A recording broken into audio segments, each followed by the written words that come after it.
안녕하세요. 부동산을 보는 눈 리얼아이 박감사입니다. 요즘 홍남기 부총리 얘기가 많이 언론에서 나오고 있죠. 전세 대란과 관련해서 대표적인 인물로 계속 나오고 있는데, 부총리 얘기뿐 아니라 전세 시장이 난리가 난 것처럼 정말 온 언론이 전세 관련 이야기를 하고 있습니다. 홍남기 의향집에 가보니까 전세난민 셋이서 의뢰 전쟁을 벌이고 있다라는 기사가 나왔어요. 새로 도입된 임대차 보호법 때문에 오히려 세입자들을 불이의 피해자로 만들고 있다라고 지적하고 있습니다. 기존에 2년밖에 거주하지 못해서 주거 불안이 심했었는데 이 기간을 4년으로 연장을 했죠. 임차인의 거주 안정 도모를 목적으로 만든 법인데, 이 법 때문에 오히려 임차인들이 피해를 많이 보고 있다, 이런 얘기가 기사로 나왔습니다. 내용을 살펴보니까 부총리가 집을 팔려고 내놨죠. 그래서 새로 계약을 했는데 지금 부총리 집에 전세 살고 있는 사람이 계약갱신 청구를 요청을 한 상태예요. 갱신 청구가 가능한 세입자가 있는 경우에는 매수인은 세입자가 계속 살 수도 있다라는 전제하에 이 물건을 매수를 해야 됩니다. 세입자가 있는 집을 매도를 할 때는 사는 사람도 이 사람이 계속 살 수 있다라는 전제하에 집을 사게 되는 거죠. 그런데 실제로 세입자가 더 살겠다고 하니까 매수인은 나는 들어가 살려고 산 건데 어떡하냐 하면서 계약을 물러달라고 하는 거고, 매도인은 그 위약금을 물 수밖에 없는 상황이 된 겁니다. 최종적으로 법적으로 책임을 묻게 된다면 매매가 불발하는 경우에는 임대인이 위약금을 물게 되는 상황이 되겠죠. 이게 지금 전세를 끼고 집을 갖고 있는 갭투자자 같은 사람들한테 다 당면해 있는 문제입니다. 전세난민 아우성인데 외면하더니 부총리 구하기엔 정광석하라고 하면서 전세 대란이 부동산 정책이 잘못됐기 때문이고 이걸 전면 수정해야 된다고 계속 언론들은 얘기하고 있죠. 임대차법 때문에 전세 절벽이 오고 세입자가 지금 엄청난 불이익에 처해 있다라고 다른 기사들도 이야기하고 있어요. 전세 절벽의 원인이 임대차 3법 때문이라고 하고, 또 그 해결책을 매물을 늘려서 시장을 안정화시켜야 된다고 제시를 합니다. 그러면서 다주택자 양도세 중과 유예를 해서 시장의 공급이 더 늘어날 수 있도록 해줘야 된다고 이야기하고 있어요. 이게 맞는 말일까요? 계약갱신 청구권이 도입이 되면서 기존에 2년밖에 못 살던 집을 최대 4년까지 보장받을 수 있게 되었습니다. 임차인의 권리를 겨우 2년 늘려준 것밖에 안 돼요. 실제로 전세를 끼고 자기 돈 별로 안 들이고 갭 투자하는 거 막기 위해서 이 제도가 전격적으로 도입이 된 거죠. 전세 끼고 집 여러 채 사지 말라고 하는 목적도 있습니다. 하지 말라고 하는데 그렇게 하면 불이익을 감수할 수밖에 없는 거죠. 기본적인 틀대로 지금 움직이고 있는 거예요. 여지껏 전세를 끼고 집을 샀던 사람들은 사실 리스크가 별로 없었어요. 전세금을 올릴 수 있는 만큼 계속 올려봤다가 집값이 떨어지면 그냥 그 집 하나 포기하면 됩니다. 나머지는 전세 보증이나 손해보는 사람이 손해보는 거지, 본인들은 전세금을 계속 올려받으면서 자기 자금을 회수합니다. 집값이 오르면 더 좋았죠. 임차인 보증금을 계속 끌어올리면서 그만큼 이익을 취했어요. 근데 이런 거 하지 말라고 지금 이 제도가 도입이 되는 거죠. 실제로 전세를 아니라고 계속 얘기를 하지만 대부분이 계약갱신 청구권을 쓸 수 있는 상황입니다. 그런데 이게 지금 임차인한테 악법이라고 계속 언론은 이야기하고 있어요. 전세값이 하루가 다르게 폭등하고 있다고 계속 이야기를 합니다. 기사를 보다가 정말 어이가 없어서 저 혼자 웃었어요. 제목만 다르고 내용은 똑같은 기사가 여러 개 게재가 됐어요. 서울 전세값 전세난민들 패닉 상태라고 하면서 헬리오시티의 예를 들었습니다. 만세대 규모의 헬리오시티의 전세 매물이 꼴랑 6개밖에 없고, 여기 중에서 가장 최근에 거래된 전세가는 6억 7천인데 이건 2년 전 계약을 갱신한 것으로 추정을 했습니다. 그리고 지금 호가는 11억에서 12억에 육박하니까 2년 전보다 전세값이 2배가량 뛰었다고 하면서 전세 불안을 자극하는 기사를 썼어요. 헬리오시티에서 공인중개사 하는 A공인 대표가 얘기를 하죠. 제발로 나가는 임차인 빼고는 전혀 움직이지 않는 분위기. 이게 맞는 말이죠. 그래서 부르는 게 값이라고 덧붙였습니다. 전세 실종으로 계속 오르는 서울 전세값 때문에 전세난이 심화되고 있다고 하면서 토시 하나 안 틀린 기사가 또 나왔습니다. 하나 더 있어요. 똑같은 내용이 또 다른 경제지에도 실렸습니다. 타이틀과 신문사만 다르고 똑같은 내용의 기사가 연일 포털을 도배하고 있어요. 이러한 기사를 계속 접하면서 전세난이 심각하고 전세를 살고 있는 사람들은 불안감에 빠지게 됩니다. 기사의 내용을 살펴보면 전세 매물이 없고 낮게 거래된 것은 계약갱신 청구권의 영향이고 호가는 2배가 올랐고 부르는 게 값이다. 결국 임대차 3법 때문에 임차인만 지금 피해를 보고 있는 상황이다. 이러한 내용들입니다. 정말 그런지 하나씩 살펴볼게요. 먼저 헬리오시티 전세 매물이 6건, 월세가 8건 있다라고 하는데 N포털에 게시된 걸 보니까 전세가 90건, 월세가 127건 나와 있네요. 중복매물 게재가 지금 이제 안 되죠? 기사에서 얘기한 매물수와 굉장한 차이를 보이고 있어요.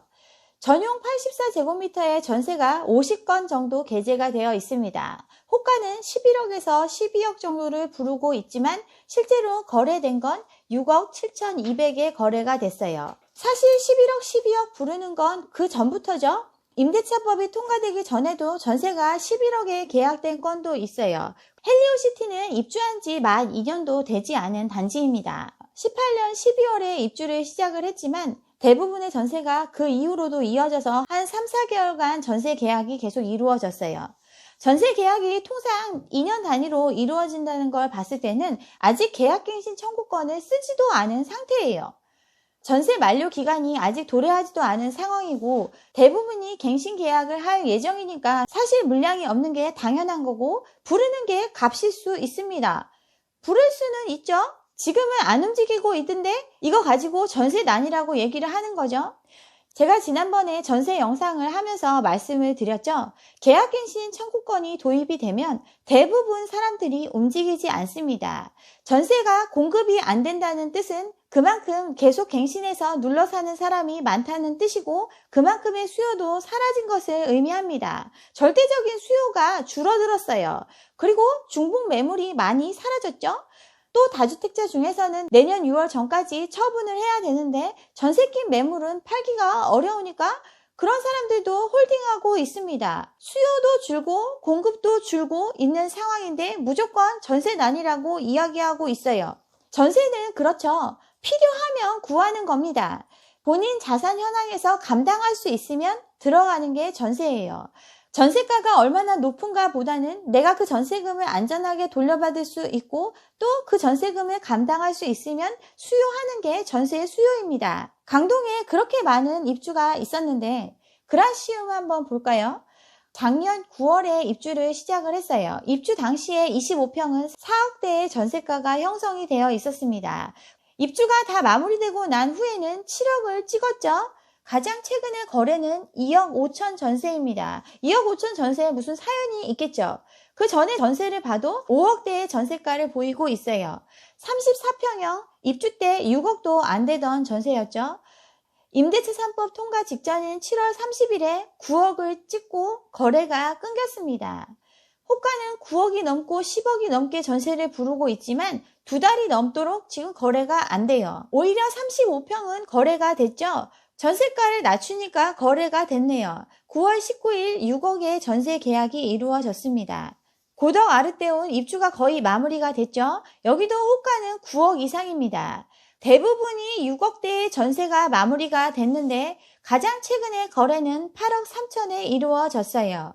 호가는 9억 이상이지만 50일 만에 체결된 전세 계약은 8억 3천입니다. 부른다고 다 되는 게 아니에요. 아르테온 매매가 보면 꺾이고 있죠?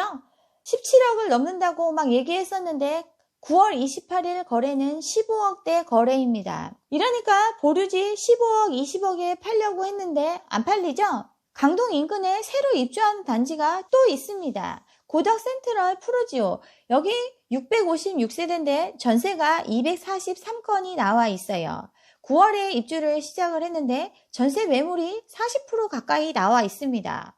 그라시움의 호가가 7억대니까 6억대를 부르고 있지만 아직 채워지질 않고 있어요. 계속 말씀드리지만 부를 수는 있습니다. 근데 채우기가 힘든 게 현실이죠. 강남의 입주 단지도 마찬가지예요. 개포 레미안 포레스트 전세가 비처럼 쏟아진다는 영상에서 보여드렸었는데 한 달 좀 넘게 됐는데 그때 전세 물량이 771건이었습니다. 25평 전세 매물이 232건이 있었어요. 영상을 찍고 있는 지금 전세 물량은 701건입니다. 전세 매물 변동이 크지 않아요. 25편 같은 경우는 232건에서 205건이 됐네요. 여전히 물량은 그대로 있는데 이거 다 누가 채워주죠? 임대차법의 개정 목적은 임차인의 주거 안정을 위한 목적입니다. 그런데 언론은 이걸 세입자를 죽이는 법이라고 이야기하고 있고 전세난이 심각하다고 연일 보도하고 있어요. 전세난은 심각하고 전세가는 계속 오르고 있고 깡통 전세의 위험에 처할 수도 있으니까 차라리 집 사라 이렇게 이야기를 합니다. 전세가 계속 오른다고 하니까 신축 입주하는 단지들은 호가가 엄청 높게 형성되어 있어요. 그런데 거래는 가뭄에 콩나듯 이루어지고 있죠. 비싼 물량은 너무나 많이 쌓여 있습니다. 그런데 이걸 정말 채워줄 수 있는 수요가 없어요. 잠깐 다른 얘기를 한번 해볼게요. 요즘 이슈가 되고 있는 주식시장 얘기인데요. BTS 소속사인 빅히트가 상장을 했죠. 상장을 하기 전에 빌보드 1위를 탈환을 하고 돈방석에 앉는다고 계속 언론에서 이야기를 했습니다. 심지어 빅히트의 수장인 방시혁 씨는 현대차 정몽구 회장보다 더 높은 지분 가치를 가질 수 있을 거라고 언론에서 계속 보도를 했어요. 그랬더니 상장만 하면 따상은 따놓은 당상이라며 계속 언론에서 보도를 했죠. 이러다 보니까 공모주 청약에 58조가 넘는 돈이 몰렸습니다. 주식시장에 관심 있는 모든 사람들이 빅히트 주식을 사려고 돈을 쏟아 부었어요. 전문가들도 한몫을 했죠. 빅히트 주가가 히트를 칠 건지 물어보니까 6명 중에 5명이 이름을 다 밝혀가며 오른다고 투자하라고 얘기를 했습니다. 익명을 요구한 한 명만 지금 너무 오버슈팅 돼 있으니까 투자하지 말라고 얘기했고 나머지는 다 투자하라고 했습니다. 이러니까 사람들이 공모가가 엄청나게 높다라는 논란이 있음에도 뛰어들었죠. 금융연구기관에서는 목표 주가가 공모가의 3배가 될 거라는 분석 보고서까지 내놨습니다. 이렇게 달아올랐어요. 공모주 시장에서 개인한테 풀리는 물량은 20%밖에 안 되죠. 60%는 기관에 풀립니다. 기관 청약도 히트를 했어요. 1000대 1이 넘는 경쟁률을 보이면서 흥행몰이를 예고를 했죠. 기관 청약도 높고 언론에서 이거 투자하면 대박이라고 얘기하고 또 전문가라고 얘기하는 사람들도 다 투자하라고 하니까 많은 사람들이 뛰어들었는데 기관들은 뻥튀기 사전 청약의 전례가 너무나 많죠. 공모주 흥행을 성공시키기 위해서 허수 청약이 비일비재한 게 기관의 사전 청약인데 어쨌든 이러한 여론몰이와 이러한 분위기 때문에 많은 사람들이 청약에 뛰어들었어요. 결과 따상으로 코스피에 입성을 했죠. 그런데 3일 천하도 아니고 하루밖에 안 갔어요. 상장 둘째 날 22%가 넘게 하락을 했습니다. 60%를 가지고 있던 외국인 기관들이 팔았죠? 4천억이 물렸습니다. 엄청난 자금이 몰리게끔 이렇게 해놓고 나중에도 그만한 가치가 있을 거다라고 전문가들이 그렇게 얘기를 했으니까 사람들이 추격 매수했는데 그 결과가 지금 이렇죠? 하루 만에 시총 2조가 증발을 했습니다. 고점에 산 사람은 이틀 만에 마이너스 43%의 수익률을 보여요. 커뮤니티 사이트에도 난리가 났죠? 결혼자금 5천만 원 몰빵했는데 지금 3분의 1이 날라갔어요. 이태원에서 식당하다 망했는데 영끌해가지고 또 주식했는데 1억 5천이 날라갔다고 합니다. 주식과 부동산 모두 자산시장이죠. 결정적인 차이는 주식은 즉각 결과가 나타난다는 거고 부동산은 그렇지 않다는 거예요. 그렇지만 부동산을 영끌하면 더 심각하고 더 참혹한 결과를 초래할 수 있습니다. 주식이야 관심 있는 사람 일부만 하는 거지만 집은 대부분의 사람들이 관심을 갖고 있는 상품이죠.